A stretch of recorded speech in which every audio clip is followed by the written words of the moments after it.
Still breathing. Chapter 1. Retirement. The Code of No Stars. 1. Defend your clan, even with your life. All cats outside of your clan is an enemy that must be fought. 2. If you fall in love or take a mate from a cat outside of your clan, the punishment is exile or death. If any kittens spawn from the union, they will be slaughtered without question. 3. Do not hunt or trespass on another clan's territory. 4. Warriors eat after the kits. Queens and medicine cats eat after the warriors. 5. Prey is killed only to be eaten. Give thanks to the dark forest for its sacrifice. 6. A kit must be at least 4 moons old to become an apprentice. 7. Newly appointed warriors will keep a silent vigil for 1 night after receiving their warrior name. 8. A cat cannot be made deputy without having mentored at least 1 apprentice. 9. The deputy will become clan leader when the leader dies, retires, or is exiled. 10. After the death, retirement, promotion to a leader status, or exile of the deputy, the new deputy must be chosen before moon high. 11. Boundaries must be checked and marked daily. Challenge all trespassing cats. 12. The word of the clan leader is the warrior code. 13. A warrior rejects the soft life of a kitty pet. 14. All warriors that reach the age of 8 leaf bears must either be exiled or killed. The leader may outgrow the 8 leaf bear limit, however. 15. Medicine cats must meet every new moon at the moon pool to commune with the dark forest. 16. A medicine cat cannot have a mate or kits. If such an occurrence rises, the mate must be exiled or killed, and the kits must be slaughtered without question. 17. Leaders and deputies must be prioritized in healing above all other cats. 18. Any act of defiance or treason to your home clan is punishable by death. You have reached the age of 8 leaf bears, began Sage Star with a cold voice ringing through Wind Clan's camp, her voice carrying through the air like a leaf fall chill. Her green eyes were glistening frost in the dawn. Misty Tail, you must decide now. Will you leave Wind Clan an elder, or die a warrior? Pearpaw exhaled a puff of air from her mouth as she brushed closer to Flowerfire, her mentor. The white Molly slowly craned her head to look at the shuddering Misty Tail. The orange tabby queen's tail was lashing back and forth uneasily as her kits clung to her paws, Moss Kit and Hawk Kit. The queen looked pleadingly at Sage Star's frozen gaze. Please, I have kits. Let me stay just a little bit longer, at least until they become apprentices. She brushed a long ginger tail over the wailing kits, her eyes beginning to mist over in sorrow. It's just a few more moons, and then I'll leave Wind Clan, I swear. Sage Star took a deep breath and shook her head at the queen.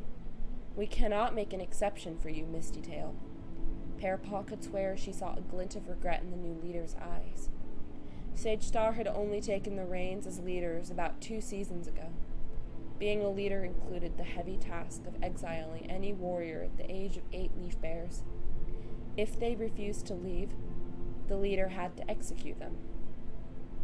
Hawk Kit pressed close in the Misty Tail's fur with wide and sad blue eyes. Mama, please, don't go yet. It's not fair, Moss Kit added with a wail. Misty Tail's gaze hardened at her kit's words. She glared up defiantly at Sage Star, suddenly, and Pearpaw held her breath. Flowerfire drew the apprentice closer and whispered in her ear, It'll be over soon. Grit your teeth and bear it. Pearpaw couldn't help but wonder if perhaps Flowerfire would rather say those words to the queen that Sage Star was staring down. The white Molly tried to fluff up her fur defensively, but to no avail as the chilly wind blew right through the young apprentice. I'm not leaving, Misty Tail declared. I am going to stay with my kids. You can't drive me out like that. Her voice was verging on a frozen hiss of resistance. Parapaw's breath lurched when Sage Star jumped down from the stone where she stood and slowly approached Misty Tail, who was visibly shaking at this point, drawing her kits closer to her chest. Sage Star looked confident with her swift and calculated paw steps. The deputy, Amberfern, stood nearby, unsheathing her claws, watching carefully. "This is your final warning, Misty Tail," Sage Star said slowly. "And I already gave you my answer," Misty Tail replied with a lashing tail. Sage Star sighed and turned her head to face Amberfern and Flowerfire in turn. "You two, take Moss Kit and Hot Kit into the nursery," she commanded. Flowerfire stood up, drawing her long brown tail over Parapaw's shoulder for a while, as she and Amberfern approached the kits, clinging to Misty Tail's fur. "Get your paws off of them," the queen demanded, arching her back and spitting at the two high-ranking cats, swiping her orange paws at Flowerfire's cheek, drawing blood to streak down the medicine cat's face. The brown speckled Molly flinched back, still gripping Moss Kit's scruff tightly as Amberfern pulled away Hot Kit. Flowerfire sent an apologetic glance to Parapaw, who watched the scene unfold with large, unblinking green eyes. The apprentice has seen scenes like this before in her clan, but it was never with a nursing queen before. The medicine cat apprentice couldn't help but feel a twinge of pity for Misty Tail as the kits were wrenched away from her. Sage Star stood tall, towering over Misty Tail, who was still crying out for her kits, and the leader ignored her. "Misty Tail, you have elected death over exile, and you shall die a warrior's death. You're fox dung." She spat at Sage Star, arching her back. Her claws flexed in and out of the dirt underneath her. Parapaw felt something cold and delicate land on her nose. She glanced up to see that it was beginning to snow, and she shuddered from the chilling breeze. The Molly slowly inched her way back into the medicine den to get out of the snow. Sage Star wordlessly pounced on top of Misty Tail, and the queen hissed as the much larger leader bounded on top of her. The orange Molly lashed forward at her back legs to rake over Sage Star's stomach and tried to flip her over, but the leader pinned her front claws firmly over Misty Tail's shoulders and shoved her into the ground. In a swift movement, she rolled over Misty Tail onto the side and lurched her head forward and firmly planting her jaws over the queen's throat with a low growl. Parapaw couldn't take it much longer. She quickly turned around to enter the medicine den, wiping a paw over her eyes, trying to erase what she had just watched. The scent of blood wafted into the den. She knew Misty Tail had died. She heard Moss Kit's scream of terror and Hot Kit wail in unison. Parapaw trudged to her nest sadly, feeling like her paws were heavier than ever before. Several heartbeats later, the scent of Flowerfire wafted into the den, and Parapaw raised her head to meet her mentor's amber gaze. The medicine cat opened her mouth to say something, but then shut it again before looking away. "I'm sorry," she mumbled at last, settling into her nest next to Parapaw's. "What about Hot Kit and Moss Kit?" Parapaw questioned softly, trying to keep her voice neutral.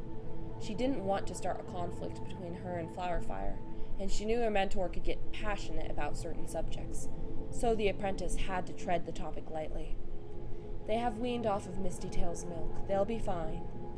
Flowerfire started with a level voice, but still not making eye contact with Parapaw, her gaze fixated on the stone and dirt wall of the medicine den as she played with some poppy seeds beneath her paws. Misty Tail was to return to her warrior duties soon anyway. "They really didn't want her to go," Parapaw said quietly, trying to meet Flowerfire's gaze to no success. Parapaw felt her eyes mist over as she quickly looked away. "Why must we kill our elders?" Flowerfire took a shaky breath and went on. "It is the way the dark forest commands." Her voice was frigid, but somewhat mournful at the same time. "The clans haven't had elders in generations. They do not serve the clan in hunting nor fighting. They are simply extra mouths to be fed that have no use. And, as I've said, we must obey the dark forest, otherwise we'd cease to be." Parapaw had heard Flowerfire speak plenty of the dark forest, and how they must worship it along with the code of no stars. But her heart ached for perhaps something more, but she couldn't quite put her paw on it exactly. Something simply felt off about it all, and she knew Flowerfire felt the same way as well. "As medicine cats," she said coolly, raising her body to approach a stalk of withering feverfew in the corner of the den, We must listen to the Dark Forest's words and interpret them for our clan. Flowerfire glanced over at Pearpaw, her amber gaze boring hard into her. In the next few nights, when the new moon rises, we will be going to the moon pool. The Dark Forest will see if you are truly worthy of being my apprentice. Yes, Flowerfire, Pearpaw meowed softly, resting her head into her paws, scanning her eyes over the herbs. She took a deep breath and released it, stepping out of her nest for her daily lessons.